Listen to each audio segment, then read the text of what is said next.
আজ রান্না করব একটু ভিন্ন স্বাদের মাছের ঝাল, বলতে পারো ভাপা মতো। চলো দেখে নেওয়া যাক তাহলে রান্নাটা।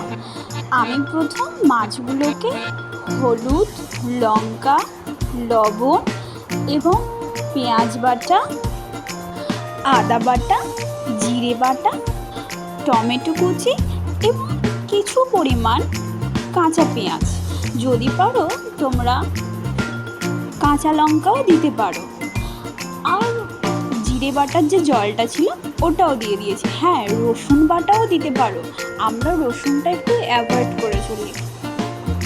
আর ওর সাথে যদি একটুখানি সর্ষের তেল মাখিয়ে নাও আরও সুন্দর হয়। আর ওই যে সর্ষের তেলের যে ঝাঁঝটা না, যখন ভাত দিয়ে মেখে খাবে জাস্ট ওয়াও লাগে।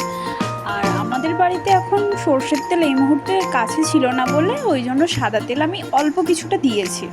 দিয়ে ওটা আমি ম্যারিনেট করে 10 মিনিটের মতো রেখেছিলাম। রাখার পরে কড়াইতে তারপর তেল দিয়েছি।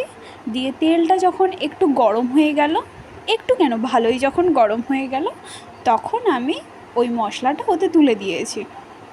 তুলে দিয়ে আবার কি, তুলে দিয়ে যেরকম নাড়িয়ে নাও সেরকম একটু নাড়িয়ে নেব। মশলাগুলো যখন একটু গায়ে গায়ে একটু লেগে যাবে, তখন আমি যে ওই যে বাটিতে যেটা লেগেছিল না মশলাটা, ওতে আমি একটু জল দিয়ে ওটা ভালো করে ধুয়ে নিয়ে কড়াইতে দিয়ে দিলাম। দেওয়ার পরে আমি এইভাবে 10 মিনিট ফুটবে, আর একটু গ্যাসটা একটু অল্প দেবে, দিয়ে ঢেকে দেবে, দিয়ে এরকম 10 মিনিট ভাবে রাখলে রেডি হয়ে যাবে। আইলা মাছের ভাপা বলতে পারো বা সুস্বাদু একটা ঝাল বলতে পারো। লাইক, কমেন্ট অ্যান্ড সাবস্ক্রাইব করতে কিন্তু ভুলো না।